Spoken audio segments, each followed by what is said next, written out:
Come on in, pull up a chair and take a load up because today I'll be reviewing the Midderlands as well as the Midderlands Expanded from MonkeyBlood Designs. So are these two volumes must-haves for fans of fantasy OSR role-playing? Well, you'll find out right after this.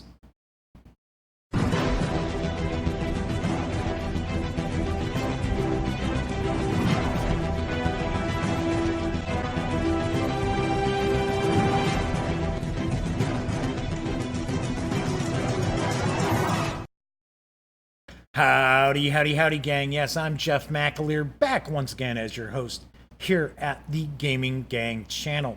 So as I mentioned in the intro, I am going to review both books. I'm going to review the core book of the Midderlands, as well as the expanded, Midderlands Expanded. And to me, personally, I think you really want to have both of these if you are going to purchase these books. So we're going to jump on over to the other camera in just a second.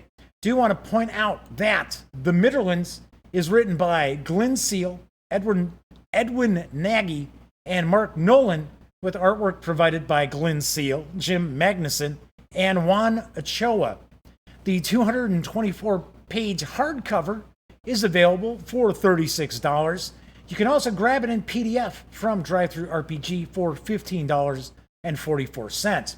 Do want to mention the Midderlands Expanded has the same writing and art teams with the inclusion of artist Steve Punter. It is also a 224-page hardcover, also carrying a $36 MSRP and available in PDF for $15.44. So let's swing on over to the other camera and we will dive in and I will share my thoughts on the Midderlands. All right, so we've got the Midderlands and the Midderlands Expanded. So before I jump into these books, I'm going to show you the maps and some cool stuff that came with these. So you'll also get a handful, at least in the bundle I got a handful of these bookmarks that are also character sheets. So I thought these were actually very, very cool. I like this. I thought this is pretty sweet. So I thought that was kind of unique. You know, it's possible other companies have done this. It's just I hadn't seen this before, so I thought that was kind of cool. So I like that. Then we also have, with the Midderlands, you'll get this map. It's dual-sided. So it's going to show us some of the small towns, some of the hamlets, some of the large towns, as well as points of interest. So the hexes are all numbered. And we have a duplicate map on the back here. This is actually easier for you to read than if you're doing like kind of like hex crawl than this. Although this is a very cool looking map. I believe the Midderlands is the release from MonkeyBlood Design that won the ENnie for cartography, and you'll see why, because it's really, really well done. And then, of course, we get the Midderlands Expanded, comes with the Haven Isles map. Once again, this is also going to be dual-sided. So the Midderlands is effectively the middle of England. And then the expanded book is the rest of England, as well as Scotland and Wales. Although it's not called Scotland or Wales. It's Scotland. And then one thing I thought was kind of cool, too, is if you were going to kind of represent Ireland in this setting, it's recommended that you would use Dolmenwood, which is from a completely different publisher, as Ireland. So I thought that was kind of sweet. I love how a lot of these old school revival, old school Renaissance companies kind of pitch for each other, right? They're not all out there in competition. So those are the maps we've got. So we're going to jump into the Midderlands first. And I do want to mention that I have a complete page through video from just a while back where I actually go through everything from the Midderlands bundle that I received from MonkeyBlood Design, and it is really, really cool. I will mention these books are really nicely put together. Production quality is great. You even get a couple of little bookmarks here, which that is a European thing. It is not an American thing as far as our role playing game books. So when you first open up the Midderlands, you get a character sheet. You can easily scan that, photocopy that. I will mention that I also have the City of Great London. I am going to do a separate review on that book because the way I kind of look at the Midderlands as well as the Midderlands Expanded really go together. They really, really do. I think they make a great purchase together. Get them both. Don't get one, get both if you are going to get these. So I'm going to kind of zip through this pretty quickly. So the Midderlands is a kind of gonzo. It's not super gonzo. Old school Renaissance setting.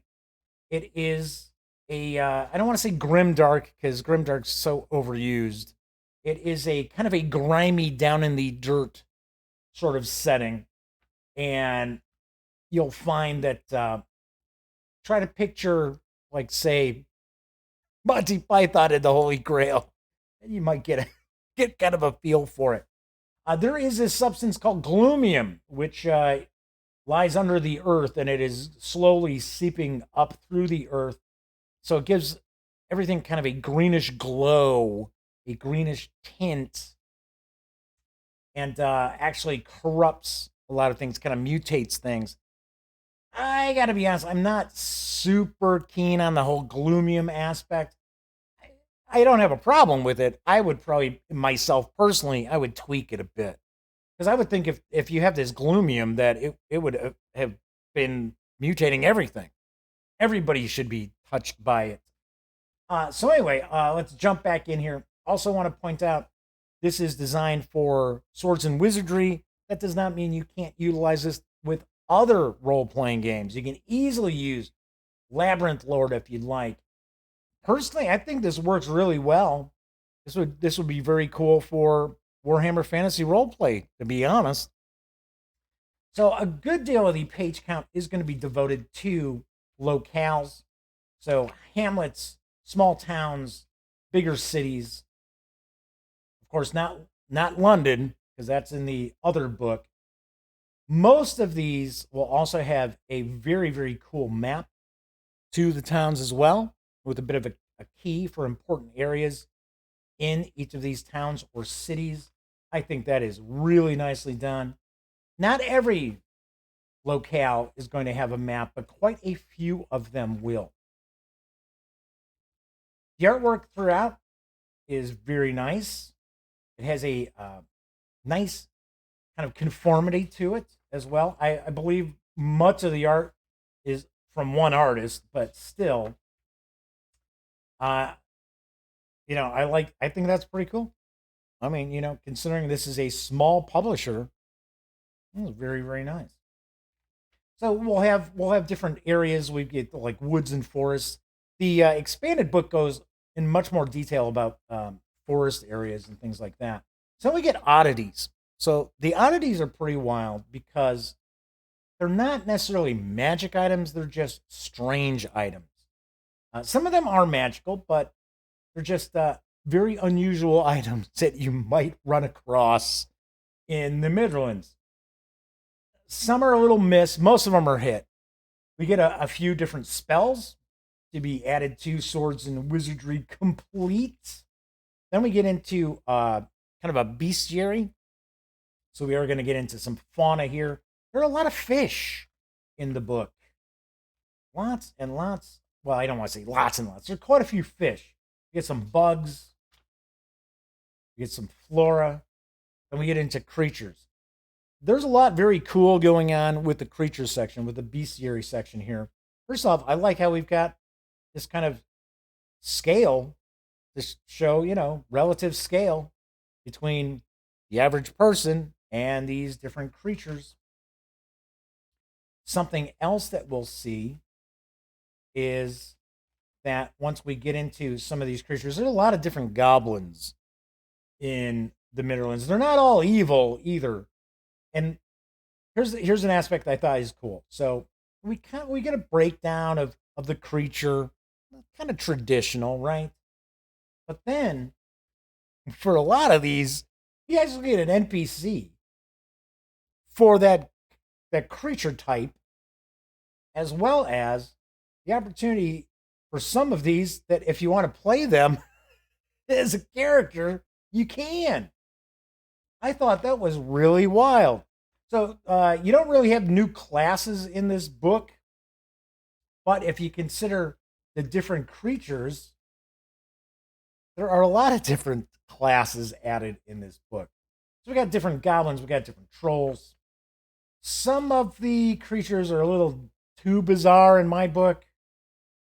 Not many of them, but there are a couple in here. I'm kind of like, what? Sort of like the oddities. There's a couple I'm kind of like, what? But the vast majority are actually very cool. So we've got a good amount of page count devoted to the various different creatures. Another aspect of the book that's cool, both these, is we got these little colored tabs. So this light blue is the bestiary. Now, then we get into the gray.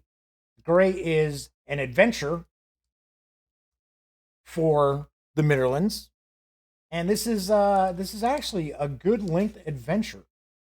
It's not just 3 pages and you're done. So a lot of thought went into this adventure. It's a pretty good adventure too. Look at the cartography and the maps. Really just cool. Really, really well done. Okay, so we also get some adventure nuggets, and then we get some locations on the map, some hex locales that stand out. One of the aspects of the different locations, different towns, different cities and things that I thought was pretty sweet too is everything's got something unique going on in it. We get the Midderhenge, so Stonehenge. All right, and then we get a little bit of an appendix and get the open game license or index, and then a cool, quick monster reference chart or table, I should say. So I liked how that aspect's right there on the back too. So you get this real quick guide to the monsters on the back. You get the character sheet up front. So that is the Midderlands. Now we get the Midderlands expanded. We've got the Rat Dog Inn, which will be the scene of an adventure in this book. As I had mentioned, this book is going to tackle the rest of England as well as Wales and Scotland, even though they're not called England, Wales, or Scotland. I honestly think, now I have not sat back and counted up, but I believe the page count devoted to locations is actually a little bit higher in the expanded book. Once again, very cool artwork and locations where there's a nice nugget for you to utilize that you might want to, kind of inspire you to create an adventure set around that locale. Of course, you got the maps, so you can do a little hex crawl if you'd like to. So we got all these different locations. We get a little more color in this book. Now, we had small slashes of, I should say splashes, not slashes. Small splashes of color in the Midderlands book. Here we get a little bit more. So we get a little bit of information about London, but not a ton, because as I mentioned, that's all pretty much located in this book. Well, once again, we get some of these maps of the different towns, different cities. We're also going to, once again, have some oddities. We have much more information about different kind of like counties as well, and the forests. There's some info about islands. Oh, look, it's a great old one. Hey, what's going on? And that great old one. I said that in the last video I did the page through. It's a deep one. Duh. There you go, scrolling. A little bit of info here. All right, come on. Let's keep moving. Get to the oddities again. There we go. Oh, look. It's my copy of the Necronomicon. Sweet. Here's looking at you, kid. Once again, some cool stuff. Some things are just, some things are very unique. Some things are just, well, it's unique to the Midlands. But you would actually see, it's not something you consider very rare. Got a few more spells. And once again, we're going to start talking about a little bit of some more flora, some more fauna. Here we get talking about the folk, different kind of factions, different kind of clans, different groups. We're going to see some notable people of the area. So major NPCs. We get a new class, the Witchfinder, the Highland Shaman, the Dragon Singer. So we get some new classes here, and then we get some more creatures in the bestiary. They're pretty cool.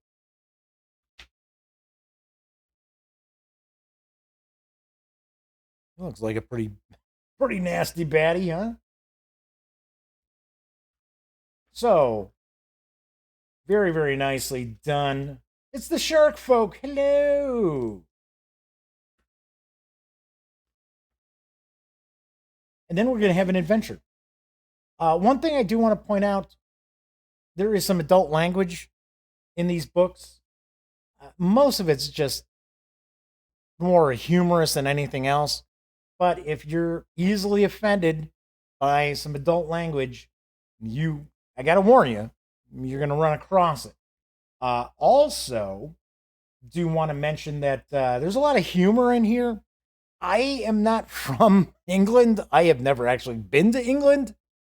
And there are some things that I picked up on that I thought were pretty funny. I guarantee there is tons going on in these books that are, kind of wink, wink, nudge, nudge, that flew completely under my radar, that those who actually live in the UK will probably find pretty funny. So we have the adventure here. This is a pretty long adventure as well. I don't want to spoil anything. One of the aspects, too, as I'm going through kind of sharing this and talking about my review, I don't want to give too much away because, once again, even though it's not really, these aren't adventure books, there's a lot of cool stuff that it's really entertaining for you to discover yourself as you read through both the Midderlands and the Midderlands Expanded. So we've got some hex locations. We had some adventure nuggets as well, some adventure hooks I flipped on past. So we've got, once again, we've got some other locations of interest. We get into an appendix. We have a die drop card, which I'll show you in just a second. Personalizing your equipment, hidden signs and symbols, burglaring, the OGL, an index, and then we get, once again, a quick reference table for the different creatures. And then we get a copy of the randomizer chart, which I actually have right here. So it's basically it's a 30-sided die. And the way I look at it is if you don't own a 30-sided die, you just drop a die onto this and then take the number. And then for some reason we got the open game license on the back of this. So, don't know. But I thought that was kind of funny. I thought this is interesting. I have tons and tons of dice. I do not have a 30-sided die. I have never found a use for me personally for the 30-sided die. All right, so there we have the Midderlands Expanded as well as the Midderlands.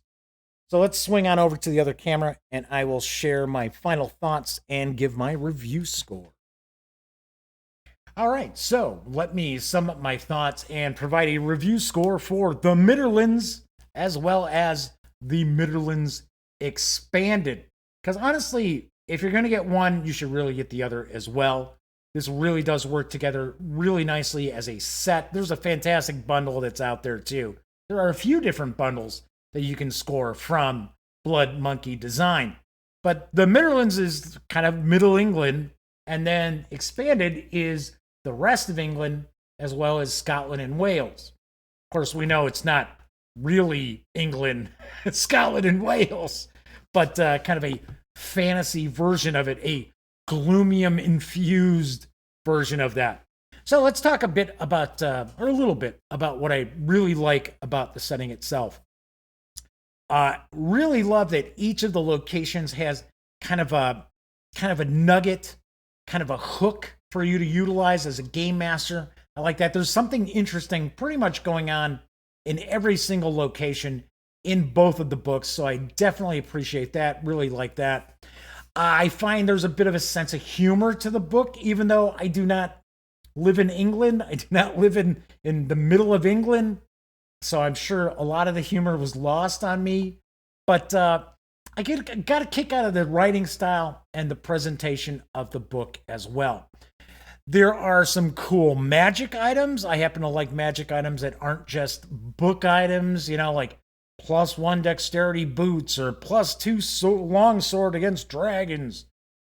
These magic items and unique items are pretty interesting, and could certainly see using those in many OSR campaigns as well. So also like the bestiary section.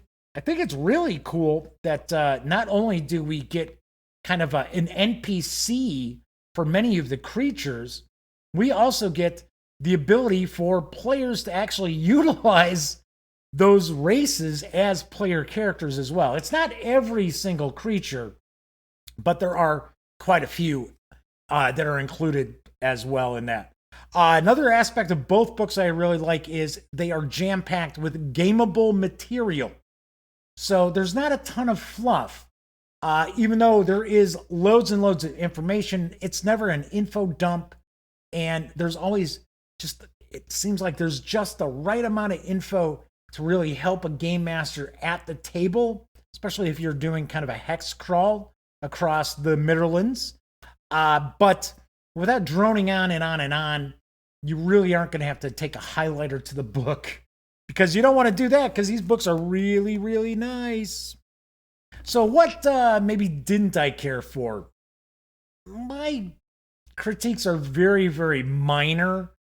For one, I would have liked to have seen a little more page space devoted to the overall setting as opposed to all the various different locations, especially in the Midderlands. I think the locations go a little overboard, and especially when you're first reading through the book, it's kind of like, okay, gosh, another location, here's another town, here's another town, here's another town.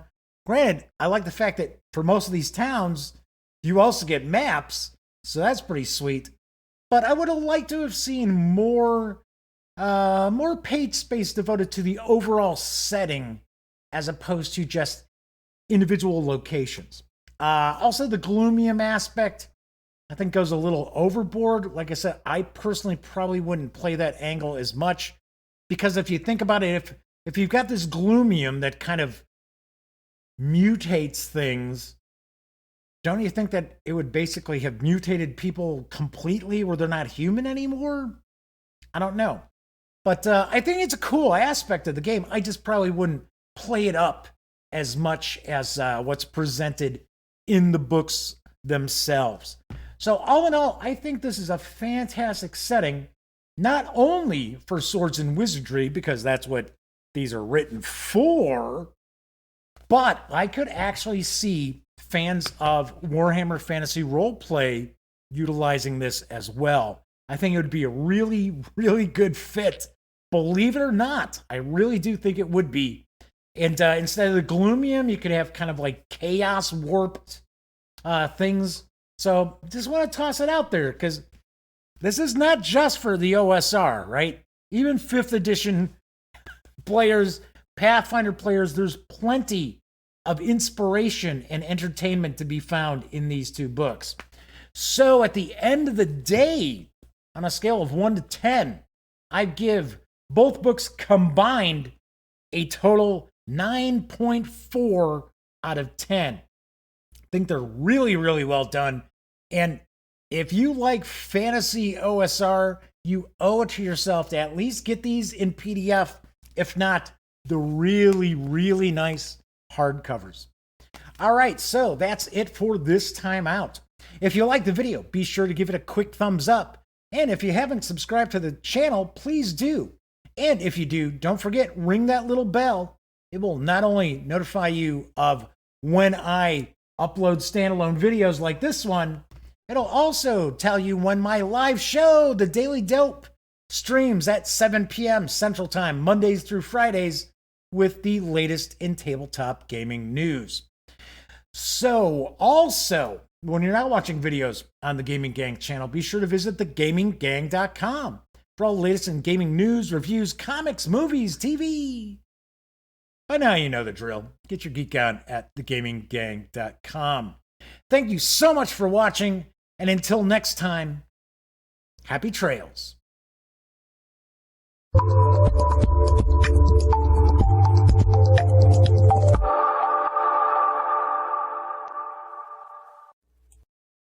Zoobity-bitty-bitty-boo-boo. Zoobity-bitty-bitty-boo. Zabba-dabba-dabba-dabba-bum. Zibbit. Whoa, hey. I didn't realize that you were still here. Well, if that's the case, then allow me to share the following information with you that I only have 20 seconds to do. So let's all take a deep breath. So, if you would like to subscribe to the Gaming Gang channel, please click right here. If you want to check out the latest episode of The Daily Dope, click right here. And if you'd like to check out a randomly selected standalone video, by all means, click right here. Once again, I'm Jeff McAleer, and thanks for watching.